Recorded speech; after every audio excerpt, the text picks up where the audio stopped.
সেদিন সন্ধেবেলা আমরা দুজন গেছিলাম চণ্ডী মেলায়।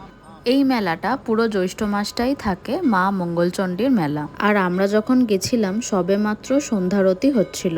মঙ্গলবার প্রচণ্ড ভিড় হয়, এত ভালোভাবে আরতি দেখা যায় না, কিন্তু আমরা শুক্রবার গেছিলাম বলে এত ভালোভাবে আরতিটা দেখতে পেরেছি।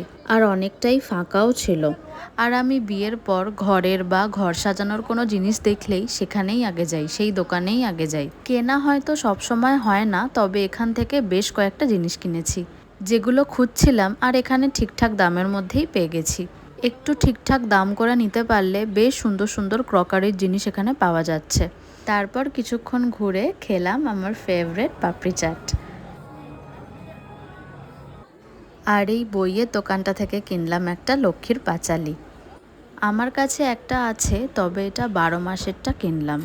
আর এই ড্রিঙ্কসগুলো এতটা পরিমাণে দিয়েছিল, খেয়েই আমাদের পুরো পেট ফুল। মেলার এই নিমকি ভাজাগুলো দারুণ লাগে খেতে, এখান থেকে সেগুলোই কিনছিলাম। দেন ড্রিঙ্কস খেয়ে নিমকি ভাজা নিয়ে গেলাম চালের দোকানে। চাল কিনে আবার গেলাম রুটির দোকানে। বাড়িতে তো তরকারি করেই রেখেছিলাম, আর যেহেতু অনেকটা রাত হয়ে গেছিলো, রাত প্রায় 10টা বেজে গেছিলো, তাই রুটিটা কিনে নিলাম। তারপর বাড়ি।